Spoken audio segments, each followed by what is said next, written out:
A neutralidade que o senhor vende como pureza é, na prática, um empurrão para o Planalto de quem o senhor diz combater, o Lula. Entre Flávio e Lula, em quem o senhor vota? E avisamos desde já, não estaremos no segundo turno não é resposta, porque estadista de verdade responde, inclusive, aos cenários em que perde.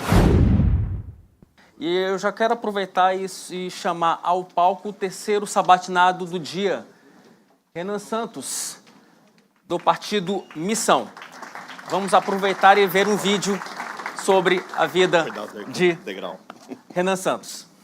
Opa, sobre minha vida? Caramba. E aí, como é que tá? Bom? Esse menino aqui, ó. Bom. Renan Santos tem apenas 42 anos. Esse aqui, ó, no impeachment. Mas o expressivo histórico de quem ajudou a criar o maior movimento político dos últimos anos no Brasil, que ele transformou com seus colegas do MBL no partido Missão, pelo qual disputará a presidência da República.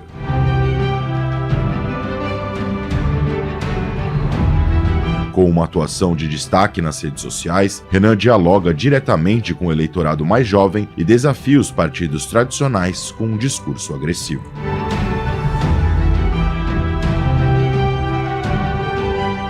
Com viés da direita liberal, o jovem que se destacou como um dos líderes da mobilização pelo impeachment de Dilma Rousseff promete uma reforma administrativa profunda,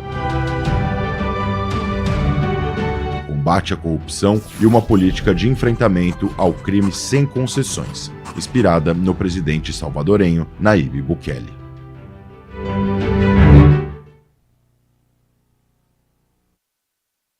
Bom dia a todos.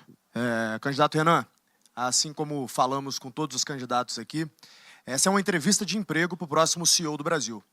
Logo, a gente reuniu aqui empresários, membros do ecossistema do G4. Então, aqui estão representados 100 mil empresários online conosco e sentados aqui nessa sala, que são 100 mil empresas que o G4 tem em seu ecossistema, que emprega 16 milhões de pessoas. Então, uma parcela importante da massa salarial brasileira está aqui para sabatiná-lo e, obviamente, exige uma pergunta tão dura quanto o cargo que o senhor pretende ocupar. Renan, o senhor passou 10 anos derrubando e criticando quem governa, mas nunca assinou uma folha de pagamento relevante, nunca respondeu por um orçamento, nunca demitiu ninguém olhando no olho. Nenhum empresário nessa sala contrataria um CEO com esse currículo para tocar uma padaria. E o senhor está pedindo a maior operação do país. E o problema não para na execução. Alcança também as suas convicções. O senhor diz que bolsonarismo e petismo são duas faces da mesma decadência. Mas as pesquisas desenham um segundo turno entre Flávio Bolsonaro e Lula. E nesse cenário, não existe terceira face hoje. Branco e nulo não somam para ninguém. Só que o seu eleitor é esmagadoramente antipetista. Então, cada voto seu que se anula desfalca apenas o lado que enfrenta o Lula. A neutralidade que o senhor vende como pureza é, na prática, um empurrão para o Planalto de quem o senhor diz combater, o Lula. Então responda a essas coisas que essa plateia precisa ouvir. Qual foi a entrega mais difícil que o senhor já geriu na vida, com números, prazo e resultado auditável, e, estando fora do segundo turno, entre Flávio e Lula, em quem o senhor vota? E avisamos desde já, não estaremos no segundo turno não é resposta, porque estadista de verdade responde, inclusive, aos cenários em que perde. Boa tarde a todos. Muito obrigado aí pela oportunidade. Bom, a pergunta já começa com uma imprecisão um tanto quanto bizarra, porque minha vida pregressa toda passou por administrar empresas. Eu sei o que é fazer uma folha de pagamento, e o pior, eu sei o que é pegar uma empresa fechada, quebrada, com os funcionários devendo 5 meses sem receber, botar para andar baseado no crédito pessoal que eu construí recuperando empresas. Trabalhei isso não com uma nem com duas, mas com quase uma dezena de empresas ao longo da minha vida. Sei o que é estar no banco dos réus da justiça trabalhista, ouvindo a injustiça de um sindicato safado que tentou te extorquir no momento da negociação anterior. Sei exatamente o que é ter um agiota ligado a uma factoring, indo querer te empurrar as dívidas da gestão anterior com juros que não deve ser aceitado. Sei justamente fazer isso. E essa é a postura que o próximo presidente da República tem que ter, porque a gente vai pegar um cenário muito similar a esse. Só que essas são as minhas realizações antes de me tornar um líder político. E um líder político, É um líder que necessita tomar esse tipo de decisão num contexto novo, em que não se conta apenas a ética da convicção, que é a ética da convicção que eu contei todos os anos em que eu fui militante político, algo que eu tenho orgulho, faço desde 2014, mas também como liderança que precisa da ética da responsabilidade, que é quem vai assumir um país e vai ter que tomar decisões muito, mas muito difíceis. Pois bem, como líder político, no movimento, eu criei o maior movimento político do Brasil, isso é oferível, nós fizemos a maior ação política com as maiores manifestações da história do Brasil ao longo dos últimos anos, que foi o impeachment da Dilma Rousseff. Organizei essas manifestações, ajudei a criar a linguagem política daquilo que chama de direita no Brasil, algo que foi surfado por muito vagabundo por aí.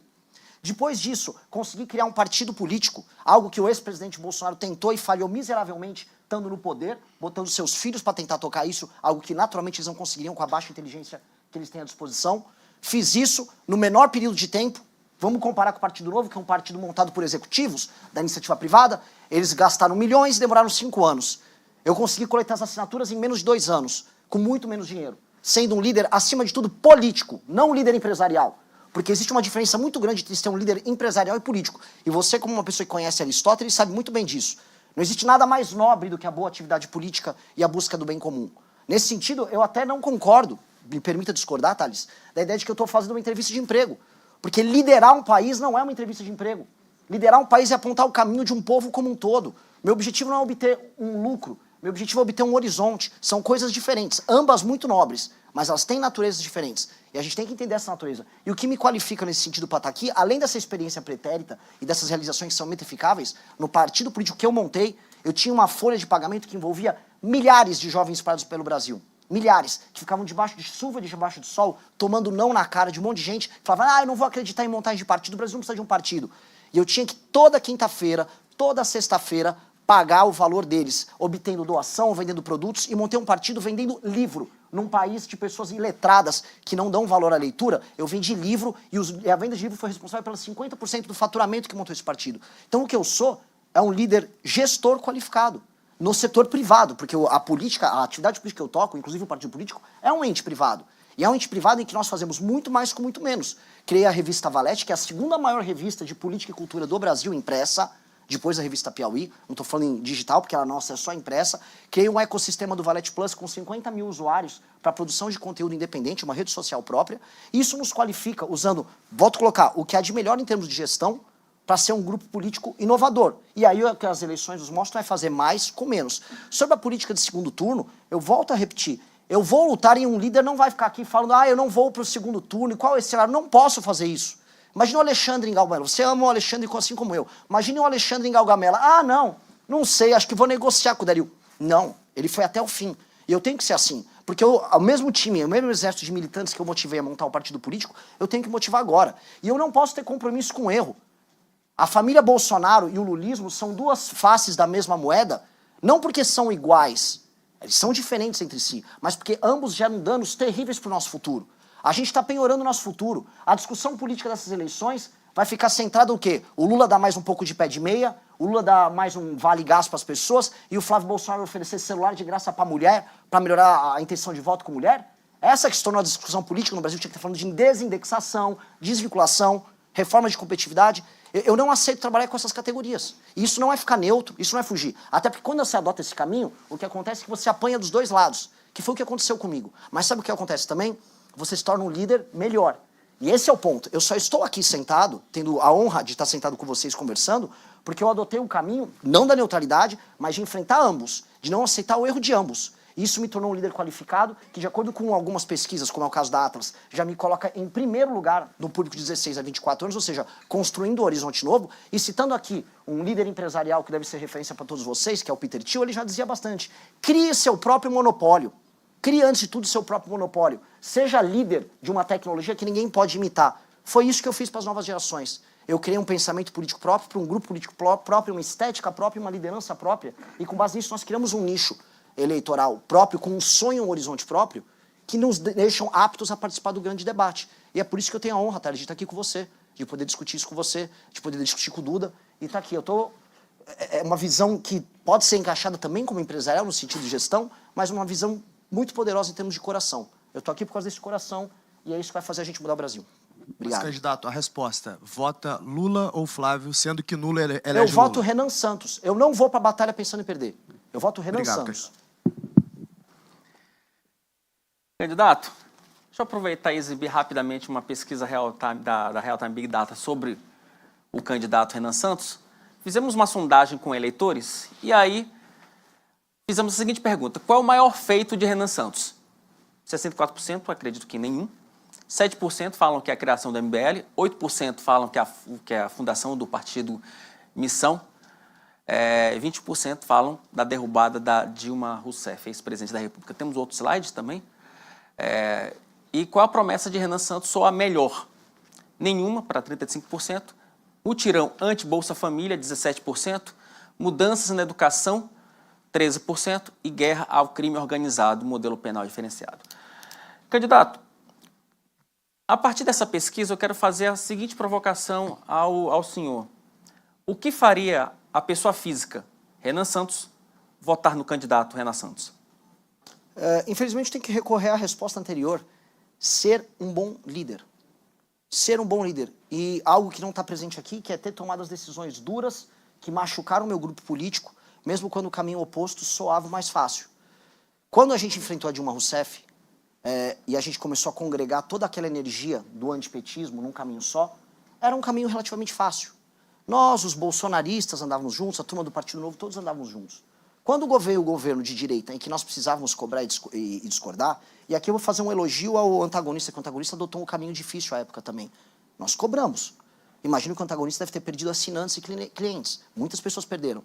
Nós perdemos toda a nossa base política. Só que o papel de um líder é sofrer com as suas teses. O líder político que ganha dinheiro, ou fica famoso, ou ganha votos defendendo algo que não acredita, não é um bom líder. Na verdade, ele é um seguidor. Ele segue o que a manada puxa. E o líder, ele lidera, ele aponta o caminho. Então, a minha maior qualidade que está ali, ela se expressa não exatamente proposta a proposta, mas no que está por trás das propostas, a substância por trás, que é ser um bom líder. E fui um bom líder de um grupo que hoje está no jogo político, disputando um jogo de gente grande, simplesmente por causa dessas qualidades, as qualidades de uma boa liderança. E eu acho que o Brasil passa por uma crise de liderança. O grande problema nosso é uma falta de liderança, de gente que tem uma visão de um Brasil e que tente implementar ela de maneira ferrenha. Nem que você, sua reputação e sua vida seja destruída no processo. Muitas pessoas no campo empresarial fazem isso, destroem suas vidas pessoais, fazem abdicações, e isso é belo. E só que aqui no Brasil, o poder é visto como uma maneira de você fruir e você atender seus prazeres mais baixos. Não à toa, o escândalo do Banco Master era basicamente sobre dinheiro e prazer sexual. Não é isso? A elite política brasileira se baseia estritamente em dinheiro, troca de favores e prazer, quando não sexual. A boa liderança tem que ir para um outro caminho. Então, ao fazer esse tipo de sacrifício, e dado que quem nos acompanha mais tem um determinado recorte, acho que a pesquisa pega isso, vai pegar um recorte um pouco mais masculino, vai pegar um recorte também mais jovem, esse recorte ele se apaixona. E aí vem a responsabilidade de transformar essa paixão não em culto, mas em ação. Passo a palavra para o colega Duda Teixeira, diretor da revista Cruzoia. Renan, vamos começar pela questão mais polêmica, que é o bordão que vocês têm do prendeu, matou, né? Você pode explicar qual que é essa ideia e quem que vai morrer nessa história?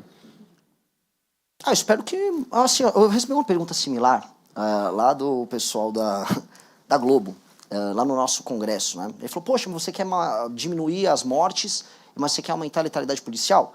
No que eu respondi? Olha, então vamos fazer o seguinte, eu vou agora comunicar os líderes do tráfico para se entregarem de maneira voluntária, até no governo Lula. E tá tudo bem, não precisa haver morte nenhuma, não tenho uma vocação para Rambo, nem estou afim de ter. Mas a gente sabe muito bem que o Brasil vai precisar combater essas organizações e essas instituições. O bordão não fui eu que criei como se fosse uma agência de marketing. Ele surge da própria militância. Ele surge de um processo natural. Eu faço lives diárias em que eu comento problemas e esse bordão surgiu quando da morte de um empresário que estava andando de bicicleta na frente do Parque do Povo. Alguns aqui conhecem o caso. E diante do assassinato dele veio uma revolta, porque ele entrega seu celular e o bandido de maneira voluntária opta por atirar nele. E assim, é uma banalização da vida ou uma banalização da atividade do assassinato bizarra. E aí você vem a resposta, o que você vai fazer com ele? Só tem duas circunstâncias que você pode entregar para um cara desse. Ou você prende, ou você mata. Se entregou, prendeu. Combateu o policial, reagiu, morreu. Não deve haver uma terceira alternativa. O problema é que, e essa é uma pequena reflexão, não sei se eu tenho tempo para isso, mas... O senhor tem 32 minutos e 40 segundos, se for 40 suficiente. segundos, puxa. Tá, então ótimo. Gostei da precisão. O que acontece é que o sentimento de culpa que veio do regime militar, da ideia de violações de direitos humanos, contaminou a cabeça do legislador, dos juristas, na redemocratização, de modo a você ficar impondo garantias muitas a quem comete um determinado crime violento, e você tornou, no final, a sociedade refém deles. E aí a ideia da prisão, a ideia da pena, ficou vinculada, por exemplo, à ressocialização, quando não tem que ser o caso. Eu acho que tem uma das perspectivas de direito penal que a gente tem que trazer, é o direito penal voltado para a vítima. A vítima só vai entender que o pacto social é válido se ela se sentir contemplada, através do senso de justiça, por uma pena que venha a atingir o seu ofensor. Essa é uma ideia de justiça mais ampla do que vou pensar permanentemente em ressocializar. Então, o prender ou matou é uma resposta sobre isso. É uma resposta sobre um pensamento, e eu fui estudante de direito, é um pensamento errado que tomou as discussões sobre matéria penal nos últimos 30 anos e que agora está se alterando.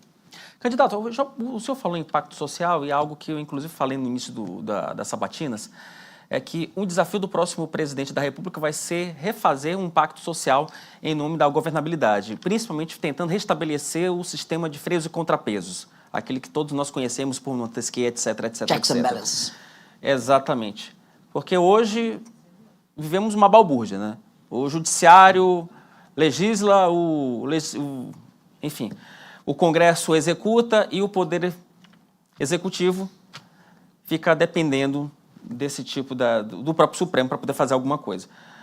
Como que o senhor vai conseguir restabelecer essa relação? Tentar fazer com que o Executivo volte a executar, que o Judiciário volte a julgar e que o Legislativo tenha a sua função de fiscalizar. Essa é uma pergunta de R$1 trilhão, vamos colocar assim. Todas as democracias no dito Ocidente passam por um problema em que o Executivo não executa. Isso não é, vamos dizer, um privilégio do Brasil. Isso vem acontecendo em todos os lugares. E recuperar a capacidade de ação do Executivo, especialmente no mundo em que grandes potências como a China executam em muito, ou vamos falar de outras nações, a Arábia Saudita executam em muito, se tornou um desafio para o Ocidente, que se tornou uma espécie de um regime travado, altamente burocratizado. Isso no Brasil se agrava porque nós temos um regime que é oligárquico. E as oligarquias, elas estão no judiciário, no executivo e no legislativo. E elas fazem trocas de favores mútuas, de modo a você permanecer com essa estrutura oligárquica no poder, a custo da nossa competitividade, a custo, por exemplo, de uma dívida galopante, do aumento dos juros, do aumento de impostos, que redunda nisso. Como enfrentar isso? Você vai ter que enfrentar a estrutura própria do jogo. Se, por um lado, eu vou ter que fazer concessões e coalizões tão logo eu entro no poder, porque existe até um conceito errado que é a ideia, tipo, o Renan é um cara antissistema, então como se eu vou chegar lá em Brasília xingando os outros? Não é isso. Eu vou ter que chegar em Brasília e montar uma coalizão, não só com o Congresso, mas com a sociedade civil. E uma coalizão vai passar a convencer da Rede Globo, ao empresariado, à agricultura, a formadores de opinião, a ter certos consensos junto com líderes partidários para que eu possa ter governabilidade. Essa governabilidade vai se dar em pautas que tem que estar muito clara para todo mundo. Não é assim, eu vou ter 4 anos de aliança com uma maioria no Congresso. Como foi o governo Lula II, por exemplo, que com o Petrolão ele estabeleceu uma maioria para PEC e não passava PEC nenhuma que importava. Sim. Nenhuma reforma foi feita naquela época. Nós temos que saber quais são os temas centrais. Desindexação, desvinculação, reforma da Previdência, uma agenda de competitividade muito poderosa, reformas em termos de matéria penal. Então, ok, eu vou precisar de maioria para PL, para algumas, e maioria para PEC. E vamos trabalhar caso a caso, gerando essas maiorias na sociedade civil. Ao fazer isso, eu começo a entregar coisas. Eu recupero a capacidade do governo federal de executar e ter a sua, vamos colocar assim, sua credibilidade de que as coisas voltaram a acontecer. E aí eu tenho que retomar determinados instrumentos que hoje estão na mão do parlamento para servirem ao executivo. Vou colocar uma coisa em primeira mão que nós precisamos fazer e que não é exatamente a coisa mais antissistema do mundo em falar. Nós vamos ter que usar as emendas parlamentares a nosso favor. Para obter governabilidade e para obter espaço fiscal, que é uma coisa que interessa para vocês bastante, espaço fiscal representa investimento, representa também queda nos juros. O nosso ajuste fiscal vai passar também por estabelecer um determinado gatilho.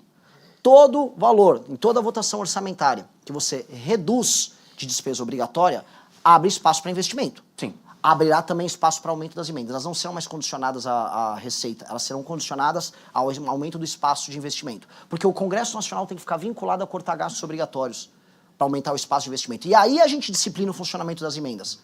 Outro dia estavam me xingando, o Renan falou bem do Flávio Dino porque ele está falando das emendas. Veja só, Pode ser o capeta. Se o capeta ajudar a disciplinar as emendas, a gente vai ter que dar uma conversada com o capeta para fazer tocar. Porque hoje o Congresso Nacional se tornou esse instrumento próprio de gestão, porque ele tem o controle das emendas. E aí entra a questão STF, que é outra questão extremamente complexa. Porque o STF, ao mesmo tempo que ele chegou num pico de poder, ele também está no seu vale de credibilidade, com seus ministros envolvidos em escândalo de corrupção. O Congresso Nacional vai ter autonomia para tocar isso? Deve ter autonomia. Só que o próximo presidente da República, que vai ter condição de nomear ou 3 ou 4 ministros do Supremo, terá a condição de estabelecer maioria. Vamos ser bem claro, as nomeações vão ter um critério que será técnico para o STF, mas que envolve uma posição política sobre uma mudança no funcionamento do STF. Então, os que eu nomearei terão que ser não apenas escrutinados, mas terão um compromisso público em acabar com essa farra dos escritórios ligados a ministros do STF, a serem favoráveis e não tentarem judicializar, por exemplo, o licenciamento ambiental, como tem gente querendo fazer. Licenciamento ambiental e queda de juros vai transformar o Brasil num canteiro de obras. E eles terão que ser favoráveis à segurança jurídica. 3, o STF entenderem e tornarem vocal que o STF não deverá ser a última instância ou o foro privilegiado dos senadores, em especial, e também de deputados, para que você não tenha um controle que eles exercem político sobre as ações criminais que envolvem os parlamentares, para que o parlamento tenha a sua capacidade. Ou seja, a criação de uma corte paralela, que nós vamos ter que passar com o PEC, junto ao Congresso Nacional, uma corte montada provavelmente com desembargadores nomeados por 2 anos, para poder andar com essa agenda. E assim nós vamos retirando de maneira, vamos colocar aqui, democrática e republicana, esses superpoderes do STF. É mais complexo do que a relação com o Congresso, mas terá que ser feito. E não terá que ser feito na base da briga. Eu não vou chegar lá, entrei no poder, vou brigar com o Xandão. Não dá pra fazer isso. Eu tenho no poder, eu vou brigar com o PCC e com os problemas fiscais. E aí, pode virar uma briga com o STF se eles resolverem se opor a essa agenda. Candidato, deixa eu aproveitar, já que eu falei um pouco do macro, deixa eu falar um pouco do micro, que talvez seja mais simples. O senhor assumiu a cadeira de presidente da República. Né? Está com a chave do Palácio do Planalto, Palácio da Alvorada, melhor dizendo. Quais são as 3 primeiras medidas iniciais de um primeiro dia de governo que podem ser, que serão utilizadas para melhorar o ambiente de negócios? Eu vou falar anterior a isso, porque o governo vai começar a transição. E a primeira coisa que o presidente da República tem que fazer é na transição. São as reformas fiscais altamente impopulares, que vão mudar a trajetória da dívida e assim mudar a trajetória dos juros futuros no Brasil. Eu preciso passar a desindexação dos valores previdenciários do BPC, que hoje estão vinculados ao aumento do salário mínimo, e eu preciso passar a desvinculação dos gastos de saúde e educação, que são vinculados à receita. São 2 coisas que são PEC e que precisa passar porque isso mexe com o crescimento completamente descontrolado que a gente tem dos gastos e, por consequência, da dívida. Candidato, o senhor sabe que, assim, em várias situações do Congresso se tentou mexer na DRU e outros não conseguiram. Pois é, outros governos também tentaram mexer em muitas agendas e passaram, em outros não. Um governo como o Fernando Henrique passou muitas agendas, tendo de 98 a 2002 um governo impopular. O Michel Temer tinha 3% de popularidade e conseguia passar reformas. Aí vai dar habilidade em construir, em negociar, em usar os instrumentos todos que você tem à disposição. E falo aqui de maneira muito realista, inclusive as emendas, de maneira republicana, mas inclusive as emendas, para poder obter essa maioria. Com o entendimento de que se nós não fizermos isso, não haverá credibilidade para a queda dos juros. A queda de juros que vai acontecer, sem ser marretada, que ninguém aqui é moleque falando de hoje o Banco Central é independente. O Banco Central só vai ter meios de fazer isso, não porque o Renan entrou e ele tem credibilidade porque é para o mercado. Não, é porque nós já estamos antecipando já na transição. Então essas são as medidas que vão afetar diretamente a mudança no ambiente de investimentos, ambiente econômico no Brasil. E essa é uma resposta que eu não tenho que nem esperar o dia 5, que é quando o presidente toma posse. É uma resposta para dar no dia seguinte a vitória no segundo turno. Duda. Renan, outra proposta de vocês é a desfavelização, né? Você podia explicar também o que é isso e o pessoal que mora nas comunidades deve ficar preocupado? Não, pelo contrário, né? Eu vou salvar eles têm que ficar felizes. A desfavelização... assim, eu também recebi uma pergunta da Folha de São Paulo, né? Que eu falei assim, olha, uma pessoa que mora numa favela, ela não é hoje um cidadão, ela não é um titular de direitos, ela no máximo é titular de deveres. E ela vive diante de um sistema jurídico paralelo, não escrito, que é o do crime organizado. Que às vezes até é escrito, tá? Mas, enfim. O que é a política de desfavelização? É você entender que você tem milhões de brasileiros que vivem num arranjo urbanístico e social que aumenta a incidência de crime organizado, que aumenta a incidência de tuberculose, que é uma doença que nem é uma doença tão preocupante no geral, mas nas favelas ela tem uma incidência muito maior, em algumas favelas é 11 vezes maior, que tem uma taxa de gravidez na adolescência muito maior, que o desempenho das crianças é menor, que tem taxa quase baixa ou quase nenhuma de saneamento básico, às vezes tem fornecimento de água, depende da favela, depende da cidade, e que as pessoas estão urbanisticamente distantes também de onde elas trabalham. Ou seja, é apenas um aglomerado muito ruim. Você vai ter que separar as favelas de acordo com 2 critérios macro que vão se dividir em 4 modelos de operação, que é se aquela favela está numa área de interesse econômico maior ou menor e se ela está numa área plana ou uma área de encosta. Se é uma área de encosta e ela tem um alto interesse econômico, por exemplo, uma parte importante das favelas no Rio de Janeiro, você vai ter que fazer uma realocação das pessoas, você vai construir prédios, você vai também usar aquele espaço para investimentos privados, porque vai ter interesse privado em participar daquilo.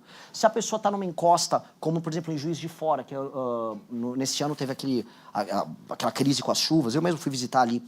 Pois bem, ali o interesse econômico talvez não seja tão grande, mas você vai ter que tirar essa pessoa da encosta. Agora, uma favela plana com interesse econômico, Paraisópolis tem um misto, mas Paraisópolis tem uma parte importante plana. O próprio governo estadual já está fazendo um trabalho de desfavelização ali, entendendo que haverá interesse econômico porque é uma área nobre. Ou seja, você vai ter modelos diferentes para modelos diferentes de favela. E todos passam pela urbanização. Aí no final vai falar, mas com que dinheiro? Pois bem, não apenas temos que gerar espaço fiscal para aumento do investimento de infraestrutura, e este é um investimento fundamental de infraestrutura, como haverá o convite à iniciativa privada para participar nas PPPs, especialmente nas áreas em que há interesse econômico, e criação de uma modalidade em que, quando você, por exemplo, vou dar um exemplo, você pega Paraisópolis, você vai dar o título de propriedade para a pessoa e você vai fazer a reforma na casa dela para fazer a adequação. E você vai fazer os equipamentos urbanos ao redor.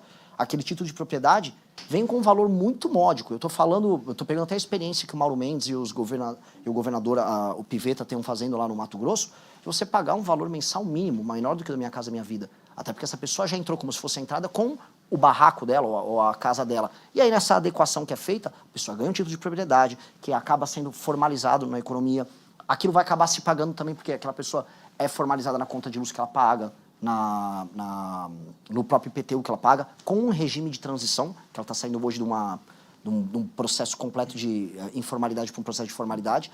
E esse recurso que retorna à economia acaba financiando ao longo do processo. A gente apresentou no Livro Amarelo um estudo interessante sobre como transformar isso em algo economicamente viável, porque o custo, se eu for fazer do zero, seria de mais de R$1 trilhão. Então a gente está falando de um projeto de 15 anos que tem que ser uma política de Estado e que tem que ser acompanhado de mais uma coisa, um estatuto da desfavelização que passa por impedir, utilizando os satélites, toda nova invasão de território urbano, rural, claro, mas tem um problema de favelização do campo com o MST, mas todo o processo de favelização, inclusive um acompanhamento muito sério sobre os tais movimentos de moradia, que trabalham basicamente com especulação imobiliária, com invasão de terrenos e com o uso dessas pessoas como bucha de canhão.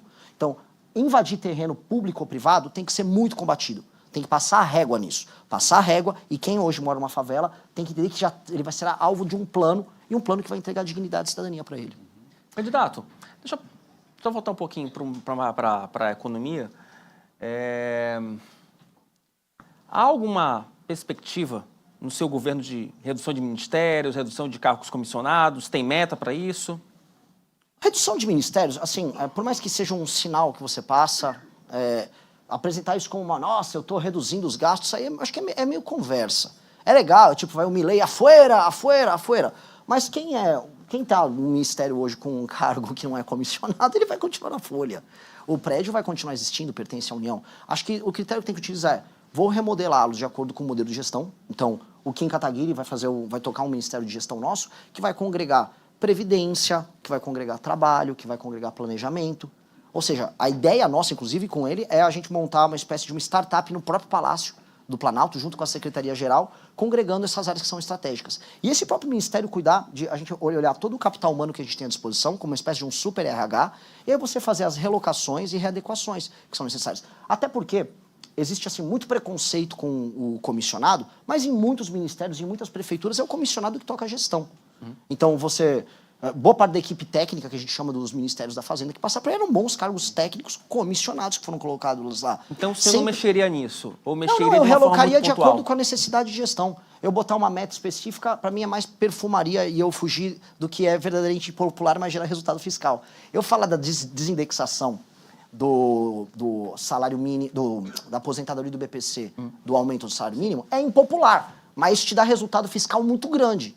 muito grande. Isso vai permitir que os juros caiam, que o dinheiro das pessoas valha mais, inclusive do aposentado. O dinheiro dele vai valer mais no fim do dia. Só que aí eu falo isso, não dá tanto voto que eu falo, eu vou cortar 20 ministérios de uma vez. Eu acho isso bobo, honestamente. Eu acho que tem que obedecer critérios de gestão. É isso. Reforma de Previdência.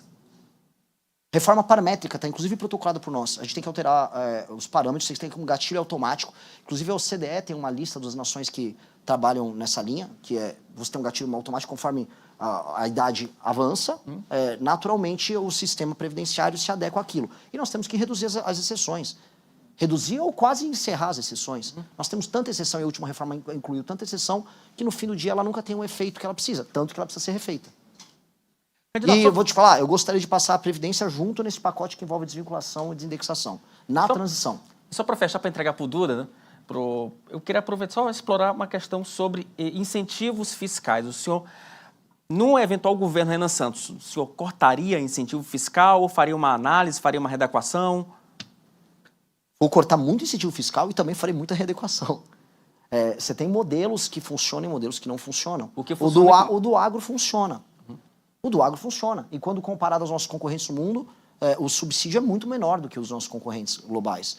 E o agro, ele se tornou uma cadeia que hoje ela não é apenas agro. Quem vai no Mato Grosso, eu fui no Maranhão, que é uma das regiões... Você é do Maranhão. Sim. Você vai para a região de Balsas, hoje você tem usina de etanol lá em Balsas.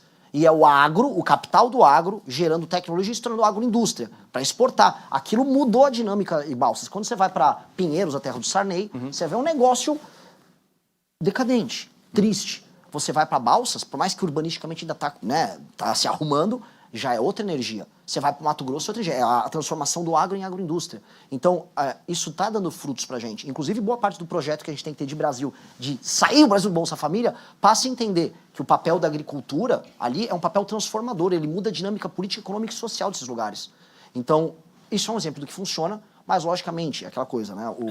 O molho, e o que não fica mais caro aqui o que não funciona. Zona Franca de Manaus é um exemplo que não funciona. Só a Honda tem 16 bilhões em renúncia fiscal por ano. A Honda, para ficar levando equipamento daqui para lá, de cá para lá, só porque tem vamos colocar aqui, uma malandragem fiscal que foi criada. Talvez houvesse ali no período da ditadura militar um objetivo de ocupação. Hoje não funciona. Manaus é uma cidade de 2 milhões e poucos mil habitantes e você tem renúncias fiscais nas casas das dezenas de bilhões de reais. Ou seja, não está batendo. Tem orçamento de capital no Brasil que não dá o que é a Zona Franca de Manaus, e de capital maior.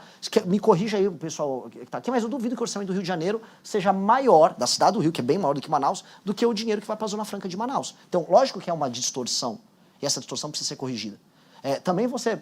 Só que também acredito que, quando bem implementado, algumas renúncias fiscais podem funcionar. A construção do complexo do agro, que envolveu a Embrapa Pública, e olha só, eu sou um cara também do vamos privatizar a Embrapa Pública, mas as frentes pioneiras que levaram a gauchada do sul para o centro-oeste para o norte, isso misturou Estado, misturou iniciativa privada e misturou algum grau de subsídio, e isso gerou algo muito bom. Então, nós temos que saber pontuar e utilizar e não incorrer na esparrela do campeão nacional, que é uma vergonha e não funciona e que a gente não vai cair nisso. Tá.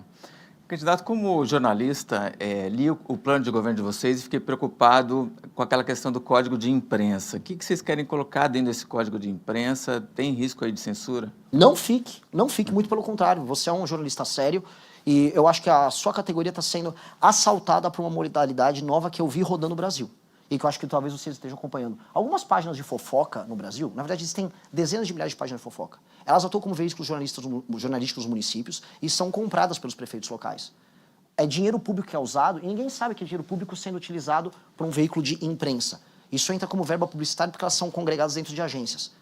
Isso aí não está disciplinado, isso não é jornalismo, eles não estão obrigados a fazer checagem, a nada, ninguém tem autoria da matéria, não tem redação, ninguém sabe que isso. São milhões, quiçá bilhões de reais que estão sendo direcionados para esse esgoto e ninguém sabe. Alguém tem condição de checar por como esse dinheiro é usado? Será que a rubrica dele dentro do orçamento municipal que fica dentro de gasto de publicidade com agência não deveria ser tornada transparente? Isso é um exemplo. Agora, em nenhum momento a gente quer atuar contra a liberdade de expressão, muito pelo contrário. Eu vi que você havia feito uma crítica, até a gente respondeu ali na Cruzoé. A crítica é pertinente porque esse tema tem que ser colocado sempre à mesa. Porque a imprensa ela é necessária num país doente como o Brasil. Só que as inovações que vêm acontecendo, em termos tecnológicos, a página de fofoca é um exemplo disso, são coisas tão bizarras que o próprio jornalismo está sendo meio que comido por baixo sem nem perceber. E eu acho que a população tem o direito de saber que a página de fofoca que está atuando no município dela recebe grana de emenda do prefeito. Isso é um absurdo, isso precisa ser corrigido. Candidato, como é que seria uma diplomacia no governo Renan Santos? Você faria uma aproximação com os Estados Unidos, com China, com Rússia? Um governo nosso, ele tem que entender que o que é o Brasil perante o mundo. Quem nós somos. Ah, o Brasil é o Ocidente. Não. O Brasil, ele é uma experiência única que congrega Ocidente e o dito Sul global.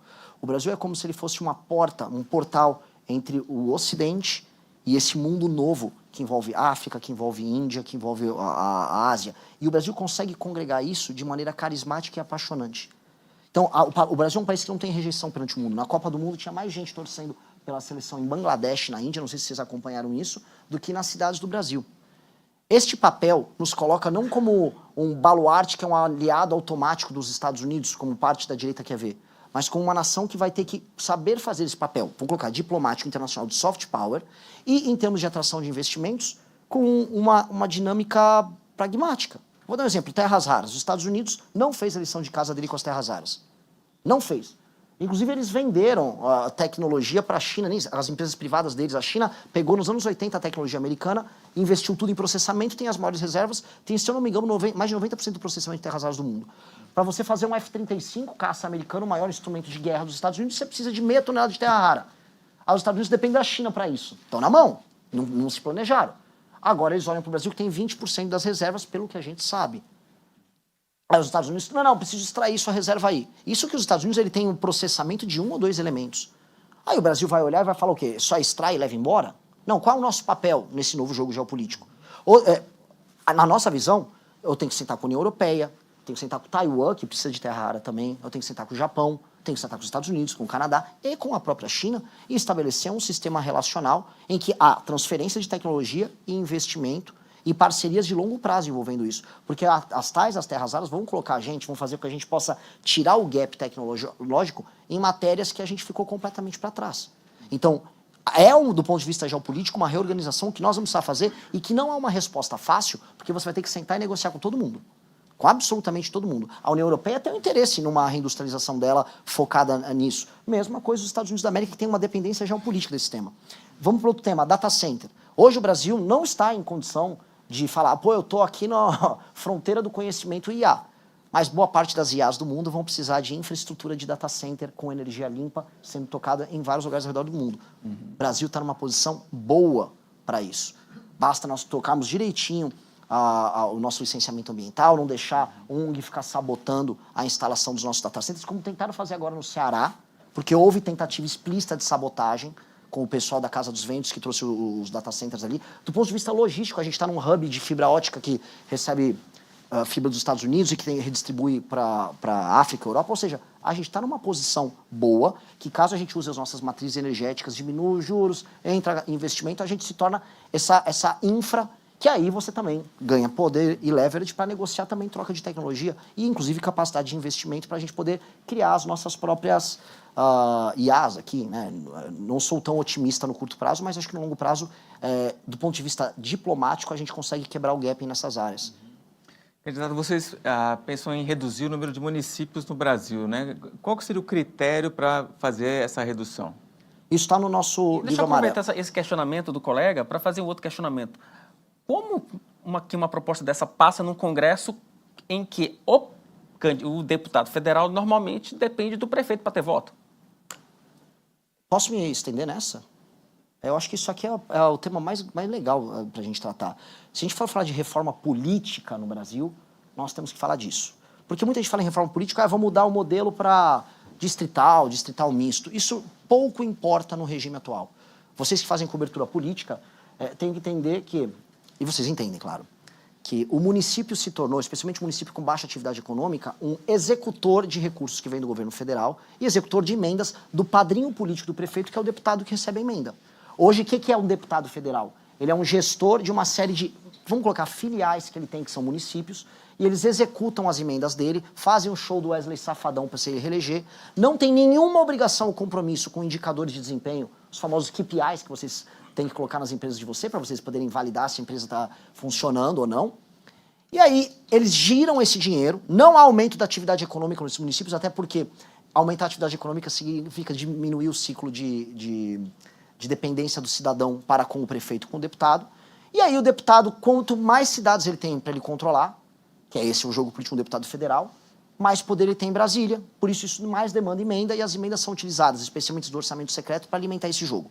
É isso que a gente chama de pacto federativo no Brasil, e é isso que faz com que o Centrão, ano após ano, mande cada vez mais. É por isso que a política brasileira não é feita baseada em, vamos dizer, nem critérios objetivos, nem em programa, nem em ideologia. A gente fica discutindo ideologia, vocês discutem no Antagonista, eu discuto na minha live, mas no fundo isso é uma perfumaria diante de um sistema, de uma máquina muito dura, cujo funcionamento é um funcionamento que é danoso para o Brasil. Como resolver isso? Esse é o ponto que eu vou chegar, que vai envolver a fusão de municípios. Houve no governo do Fernando Henrique a lei de responsabilidade fiscal, que disciplinava, no fundo, a utilização do orçamento por parte de entes federativos. Aquilo foi uma revolução à época, porque a coisa mais comum era um prefeito terminar o mandato dele, ou terminar um ano mesmo, sem pagar folha, dar um calote e jogo que segue. Pois bem, a lei de responsabilidade gerencial, que é um dos projetos que está no nosso programa, prevê que um prefeito, e vamos começar com os prefeitos, tenha indicadores de desempenho objetivos, KPIs. O principal deles, aumenta a atividade econômica no município. Lembrando que quanto você aumenta a atividade econômica, menos gente vai ficar no Bolsa Família, menos gente vai ficar dependendo dos favores do prefeito. Índices de educação que já são públicos e existem, e o Brasil, inclusive, é um país bom dessa parte de transparência e avaliação, em muitas áreas melhor do que os Estados Unidos. Cobertura de água, cobertura de esgoto, fila nas UBSs, ou seja, critérios objetivos que vão entregando uma pontuação do prefeito. Prefeito não entrega a pontuação mínima ao longo do seu mandato, fica inelegível por 8 anos. Prefeito bate as suas metas, ele se qualifica para receber mais emenda. Então, o prefeito pode receber mais emenda desde que entregue bons indicadores de desempenho, facilmente metrificáveis e auditáveis. O maior deles, aumento da atividade econômica percebida com aumento de emprego e redução de pessoas vivendo do assistencialismo. Com isso, eu já disciplinei o uso da emenda, e com isso eu permiti que os municípios que hoje têm baixa atividade econômica, que são aqueles que deveriam ser alvo de uma fusão, passem a se tornar, ter sua porta de saída. Caso eles não tenham isso, o governo federal terá 2 caminhos, que é, você, por decreto, ou via um projeto, quando eu falo decreto, via um projeto, você fazer os critérios para uma fusão, município com menos de 10 mil habitantes, que não apresenta atividade econômica, vai se juntar com o município mais próximo, obedecendo algumas vicissitudes. Por exemplo, se o município está no interior lá do Amazonas e você tem 100 quilômetros de distância, como acontece de município para outro, não vai dar para fazer isso, claro, mas onde dá, você vai fazer. E, inclusive, incentivos financeiros para que haja fusão, porque os ganhos no longo prazo são assim. Então, ou nós fazemos pelo amor, ou nós fazemos pela dor. Espero fazer pelo amor.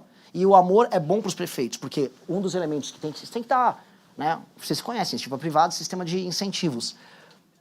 De um lado, o prefeito tem que ter essas metas, indicadores e a punição, caso não cumpra a meta, mas do outro, caso ele cumpra a meta, o tão famigerado fundo partidário, que nós não vamos conseguir cortar nesses 4 anos de mandato, porque os partidos são tão hiperempoderados, passam a ser determinados pelo número de indicadores, os pontos que eles obtêm por município, ponderado pelo tamanho do município, multiplicado pelo número de municípios que um partido tem. Ou seja, o que um Kassab, um Valdemar, ou um Renan Santos, que agora sou presidente de partido, vão ter como meta?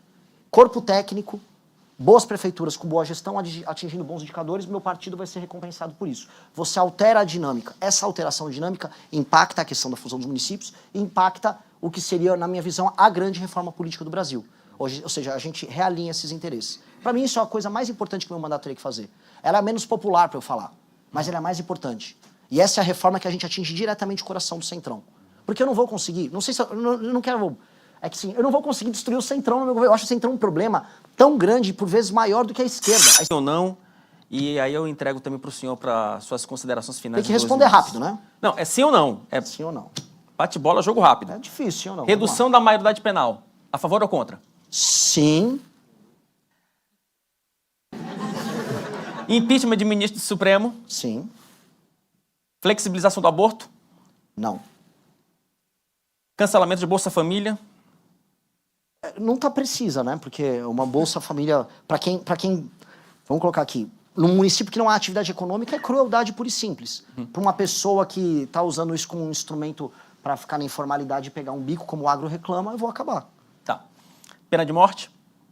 Não dá para mexer, sou favorável, mas não vai dar para mexer no meu governo. Autonomia financeira da PF. Gosto. Gostar é... Político, sim. Gosto, é tanto sim que eu gosto. Gosto e quero. Vou fazer igual o Eduardo Jorge naquele debate de 14. Quero. Fundão eleitoral. Não gosto, mas redisciplinado é melhor do que tá. Como eu expliquei agora na pergunta anterior. Eu tinha colocado aqui piso para saúde e educação. Como eu disse, você pode estabelecer algum tipo de piso. Agora, o reajuste como tá, não dá. Indulto ao ex-presidente Jair Bolsonaro.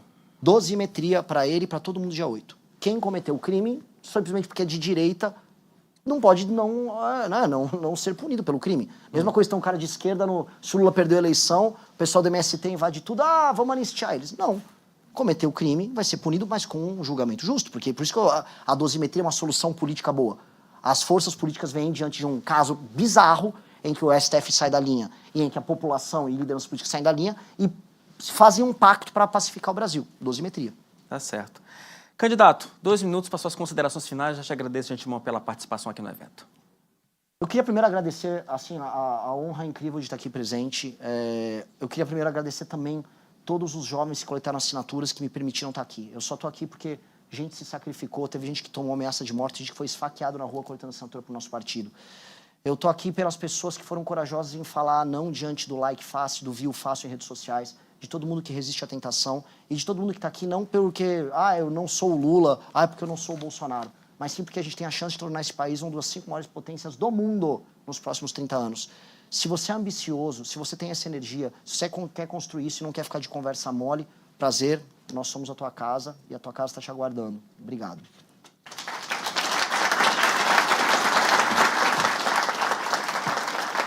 Agradeço a Duda Teixeira, agradeço a Renan Santos.